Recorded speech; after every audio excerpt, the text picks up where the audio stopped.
Pernahkah anda terfikir, siapa sebenarnya yang bekerja paling keras dalam sesebuah organisasi dan siapa pula yang memperoleh keuntungan paling besar? Adakah pekerja ataupun pemilik modal?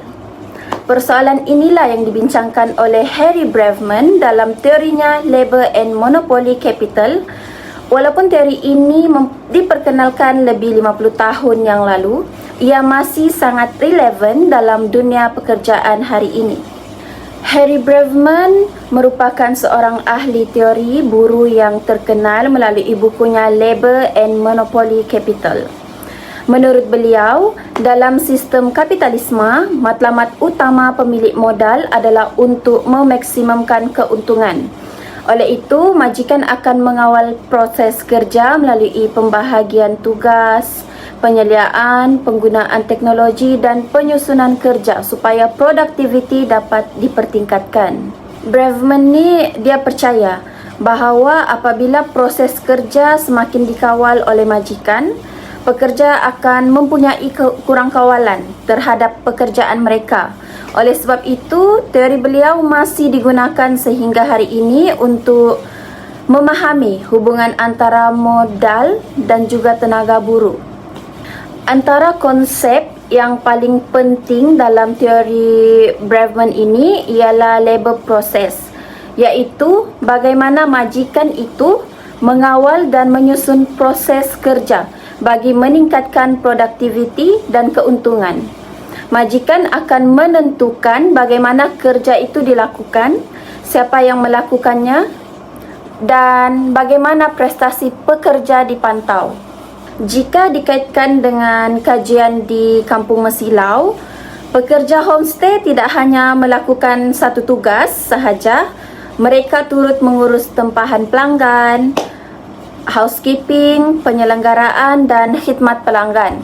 Ini menunjukkan bahawa proses kerja telah disusun supaya seorang pekerja itu mampu melaksanakan pelbagai fungsi dalam satu masa. Keadaan ini selari dengan teori Bravman, iaitu beliau menekankan bahawa kawalan majikan terhadap proses kerja. Yang kedua ialah labor power, iaitu keupayaan tenaga buruh yang digunakan oleh majikan untuk menghasilkan perkhidmatan dan keuntungan. Dalam kajian kami di Mesilau, pekerja memainkan peranan yang sangat penting kerana produktiviti mereka mempengaruhi kepuasan pelanggan dan keuntungan industri homestay. Malah terdapat homestay yang menggunakan ahli keluarga mereka sendiri sebagai tenaga kerja bagi mengurangkan kos operasi.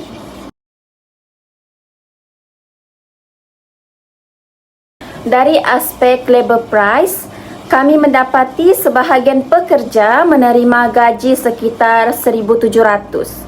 Selain itu, mereka turut menerima bonus berdasarkan prestasi mereka serta komisen mengikut jumlah pelanggan, dan kemudahan seperti tempat tinggal serta utiliti turut disediakan oleh majikan lah. Dan ini menunjukkan bahawa tenaga buruh itu mempunyai nilai ekonomi yang diurus oleh majikan sendiri bagi memastikan keuntungan organisasi dapat dimaksimumkan. Bagi labor movement pula, pekerja bukan sahaja berasal daripada Kampung Mesilau itu sendiri, malah ada yang datang dari Ranau, Tuaran dan juga Indonesia. Mereka memilih untuk bekerja di Mesilau kerana peluang pekerjaan itu sangat banyak, serta kos sara hidup yang lebih rendah berbanding di tempat asal, dan suasana persekitaran yang baik dan menariklah. Ini menunjukkan bahawa pergerakan tenaga buruh dipengaruhi oleh faktor ekonomi dan juga peluang pekerjaan. Daripada perspektif campur tangan kerajaan, kerajaan memainkan peranan penting dalam melindungi hak pekerja melalui undang-undang seperti penetapan gaji minimum, keselamatan dan kesihatan pekerjaan serta perlindungan hak pekerja. Campur tangan kerajaan ini penting bagi memastikan pekerja tidak dieksploitasi demi keuntungan semata-mata. Daripada perspektif majikan pula, penggunaan tenaga kerja yang cekap, latihan kepada pekerja dan pembahagian tugas membantu meningkatkan produktiviti organisasi atau pekerja. Namun, majikan juga perlu menjaga kebajikan pekerja kerana pekerja merupakan aset utama dalam memastikan organisasi terus berkembang. Manakala daripada perspektif Kesatuan Sekerja, kajian yang kami lakukan di Mesilau mendapati bahawa tiada kesatuan sekerja formal diwujudkan. Namun begitu, pekerja masih mempunyai ruang untuk menyuarakan aduan dan cadangan secara terus kepada majikan melalui komunikasi dan juga perbincangan. Walaupun hubungan ini lebih bersifat tidak formal, namun kewujudan saluran komunikasi yang baik tetap penting bagi menjaga kebajikan pekerja. Kesimpulannya, teori Harry Braverman masih mempunyai nilai yang tinggi dalam memahami hubungan antara modal dan juga tenaga buruh pada masa kini. Dapatan kajian di Kampung Mesilau membuktikan bahawa konsep labor power, labor price dan labor movement masih dapat dilihat dalam pengurusan homestay.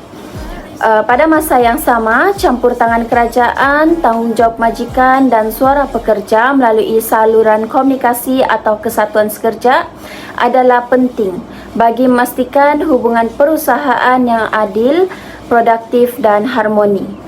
Jadi, walaupun teori ini diperkenalkan pada tahun 1974, ia masih kekal relevan dalam dunia pekerjaan moden. Sekian, terima kasih.